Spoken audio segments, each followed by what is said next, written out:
کہ گوشت کے کتنے حصے کیے جائیں، یہ بھی بڑا کریٹیکل مسئلہ ہے. تو کوئی صحیح حدیث تو دور کی بات، ضعیف روایت بھی نہیں ہے کہ گوشت کے 3 حصے کیے جائیں، ایک رشتہ داروں کے لیے، ایک غریبوں کے لیے، ایک اپنے لیے.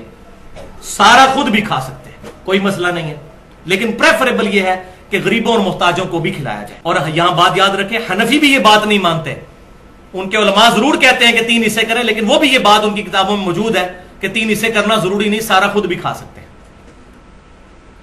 وہ پوائنٹ نمبر 14 ہے کہ سورۃ الحج کی آیت نمبر 28 میں اللہ تعالیٰ نے فرمایا، اور وہ میں آیت انشاءاللہ آخر میں پڑھ بھی دوں گا، کہ آپ صلی اللہ علیہ وسلم پر یہ آیت مبارکہ جو نازل ہوئی اس میں فرمایا گیا کہ قربانی جب حج کی کرو تو خود بھی کھاؤ اور محتاجوں اور غریبوں کو بھی کھلاؤ. تو کیٹاگوریکل مینشن ہوا کہ خود بھی کھانا ہے اور غریبوں کو بھی کھلانا ہے. اور صحیح بخاری اور صحیح مسلم کی متفق علیہ حدیث ہے، آپ صلی اللہ علیہ وسلم نے فرمایا، تم میں سے جس نے بھی قربانی کی ہے تو 3 دن سے زیادہ وہ اپنے گھر گوشت سٹور نہ کرے. پھر اگلے سال آپ صلی اللہ علیہ وسلم سے صحابہ نے پوچھا، یا رسول اللہ آپ نے پچھلی دفعہ تو کہا تھا 3 دن سے زیادہ گوشت نہیں رکھنا، تو اس سال بھی ہم یہی کریں؟ تو آپ صلی اللہ علیہ وسلم فرمایا، نہیں، پچھلے سال میں نے اس لیے کہا تھا کہ قحط کا زمانہ تھا اور میں نہیں چاہتا تھا تم سارا گوشت جو ہے وہ اپنے پاس رکھو، اپنے غریب بھائیوں کو بھی کھلاؤ، اس لیے میں نے تم پر یہ پابندی لگائی تھی کہ 3 دن سے زیادہ گوشت سٹور نہیں کرنا اور سارا صدقہ اور خیرات کر دینا ہے. اب گوشت خود بھی کھاؤ، غریبوں کو بھی کھلاؤ اور ذخیرہ بھی کر لو. یہ بخاری اور مسلم متفق علیہ حدیث ہے.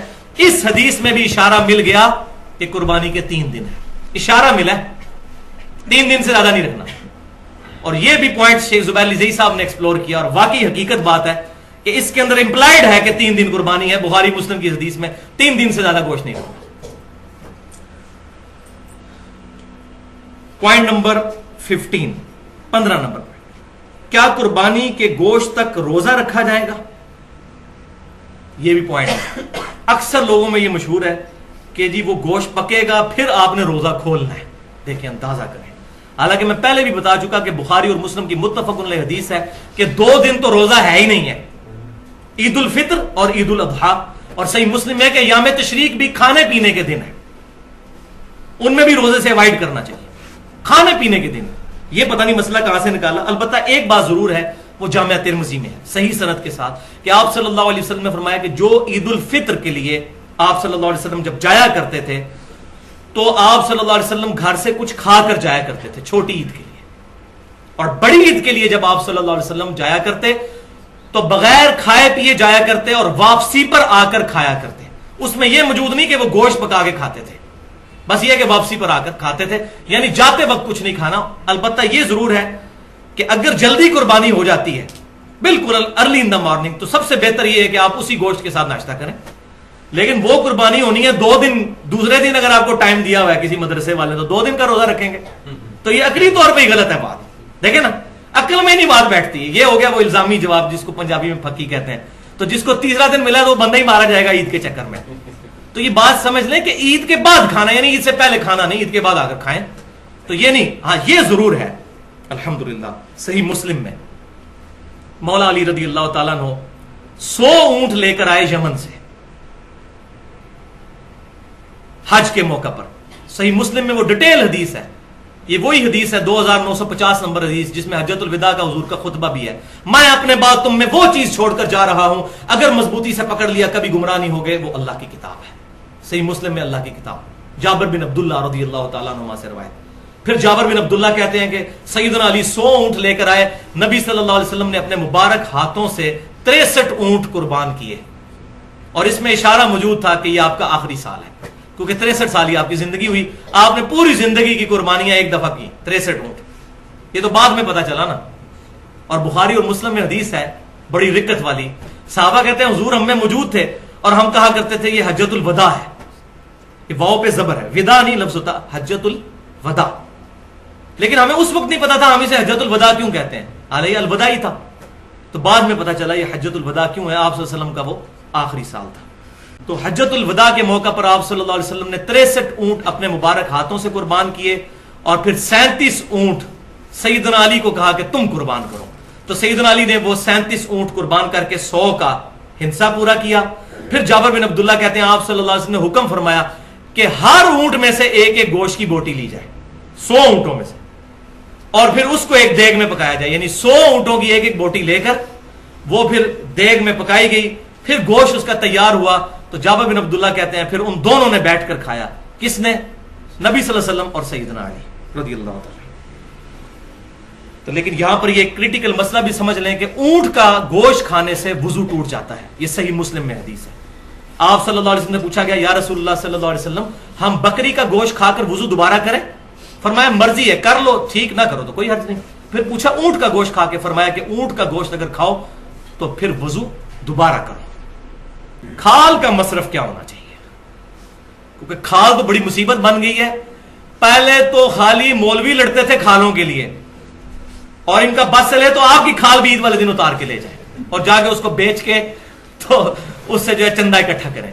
لیکن اب سیاسی جماعتیں بھی میدان عمل میں اتر آئی ہیں. خصوصاً کراچی شہر کے اندر تو عید قرباں پر قتل ہو جاتے ہیں کھال کے چکر میں. وہ 1,500-2 ہزار کی کھال ہوتی ہے اور بندہ مار دیتے ہیں. یہ کھال ہم نے لے کے جانی، وہ کہتے ہیں ہم نے لے کے جانی. پھر ایک ایک مکتبہ فکر میں، بریلویوں میں، دیوبندیوں میں، اہل حدیث، اہل تشیع میں، ان میں بھی جتنی پارٹیاں بنی ہیں وہ آپس میں کھال کے پیچھے لڑتے ہیں. اور بعض لوگ تو بیچارے صرف اس لیے 2 قربانیاں کرتے ہیں کہ ایک پارٹی کو ایک کھال دیں گے، دوسرے کو دوسری، تاکہ دونوں خوش رہیں. ٹھیک ہے، یہ بالکل حقیقت ہے. اور یہ سارا مسئلہ جو ہوا ہے نا، وہ ہوا ہے فتنہ مال.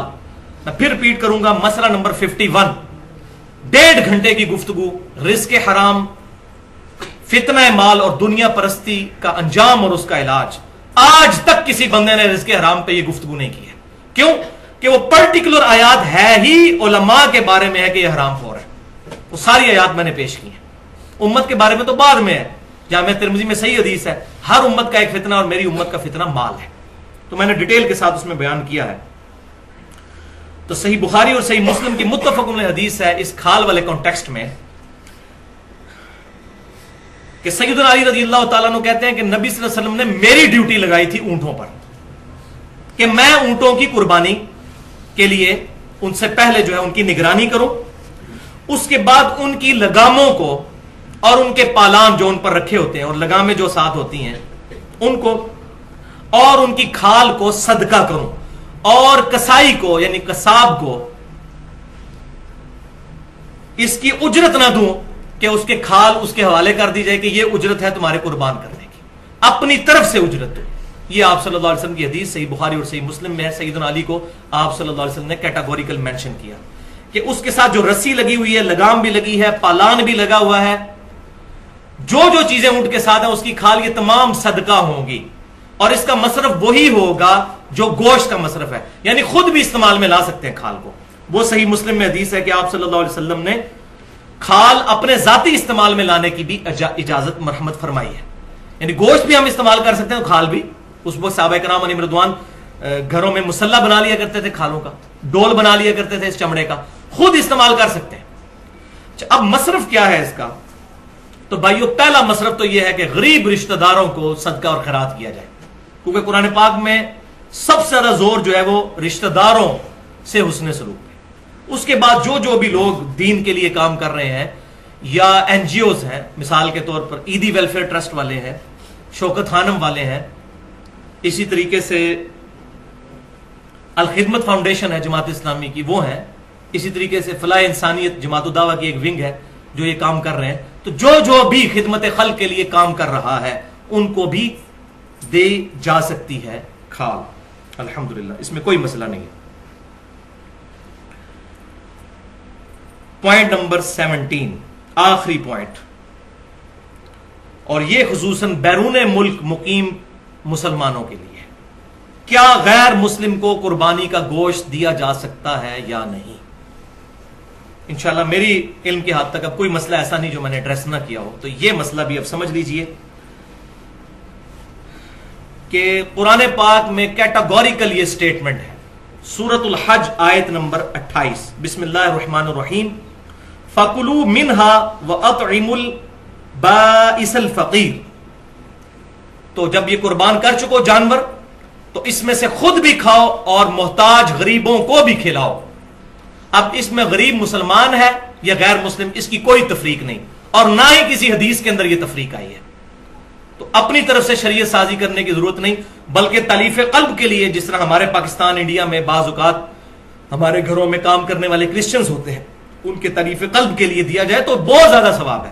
لہذا غیر مسلم کو قربانی کا گوشت دینے میں کوئی حرج نہیں ہے اس آیت کے تحت. الحمدللہ اس پہ اہل سنت کے تینوں گروہ، بریلوی، دیوبندی اور اہل حدیث اور اہل تشیع بھی متفق ہیں. بعض ہمارے جو بریلوی اور دیوبندی علماء ہیں انہوں نے تھوڑی سختی کی ہے کہ نہیں، یہ چونکہ واجب عبادت ہے، ہاں صدقے والی عبادت ہو تو آپ دے سکتے ہیں، واجب عبادت میں نہ دیں. لیکن ان کے پاس ماشاءاللہ دوسرا ٹول بڑا اچھا ہے. وہ کہتے ہیں جی ہیلا کر لیں کہ آپ کے پاس جو دوسرے رشتہ داروں کا گوشت آیا ہے وہ آپ کرسچنز کو دے دیں، اپنا نہ کرسچنز کو دیں. ماشاءاللہ ماسٹر ہے نا اس کام کے. تو ان کے نزدیک بھی پتہ ان کو بھی ہے کہ اس کا وہ حال تو نکالنا ہے کہ کرسچنز کو دینا ہے. اب ظاہر ہے ہمارے ادھر کتنا غریب طبقہ ہے. صحیح بخاری اور صحیح مسلم کی متفق علیہ حدیث ہے جو میں پہلے بھی بیان کر چکا کہ آپ صلی اللہ علیہ وسلم نے 1 سال تو فرمایا کہ 3 دن سے زیادہ سٹور نہیں کرنا گوشت، پھر اگلے سال اجازت دی اور فرمایا کہ 3 دن کے بعد بھی سٹور بھی کر سکتے ہو، خود بھی کھاؤ اور غریبوں کو بھی کھلاؤ. میں نے اس لیے منع کیا تھا کہ وہ قحط کا سال تھا تاکہ تم سارا گوشت خیرات کر دو.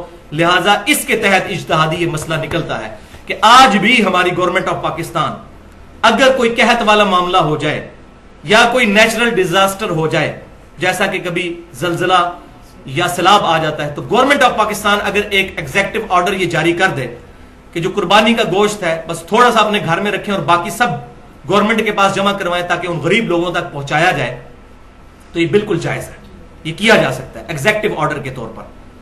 تو اور الحمدللہ یہ کام کر رہے ہیں. ہماری جو تنظیمیں جتنی کام کر رہی ہیں، چاہے عیدی والے ہوں یا اس طریقے سے الخدمت فاؤنڈیشن والے ہوں یا فلاح انسانیت جو جماعت الدعوہ والوں کی ہے، ان سے ہمارا اختلاف اپنی جگہ جو ہے، لیکن جو اچھی بات کسی کی بھی اس کی تعریف کرنی چاہیے. تو یہ جتنے لوگ یہ کام کر رہے ہیں یہ وہی کام تو کر رہے ہیں. اور میں الحمدللہ میں بھی یہ پچھلے کئی سالوں سے قربانی ڈائریکٹ انہی لوگوں کو ہی دیتا تھا، گھر میں نہیں، کہ جو لوگ زلزلہ زدگان کو یا اس طریقے سے سیلاب زدگان کے لیے وہاں قربانی کرتے تھے اور ان کو سارا تقسیم کر دیتے تھے. تو لہٰذا یہ معاملہ ہو سکتا ہے، اس کی اجازت ہے. تو یہ الحمدللہ ایشوز جو ہے سارے قربانی کے حوالے سے کنکلوڈ ہوئے.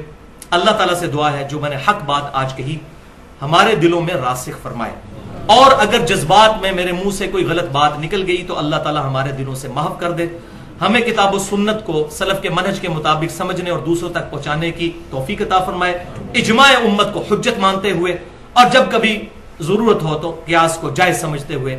سبحانک اللہم و بحمدک اشہد ان لا الہ الا انت استغفرک و اتوب الیک وما علینا الا البلاغ المبین.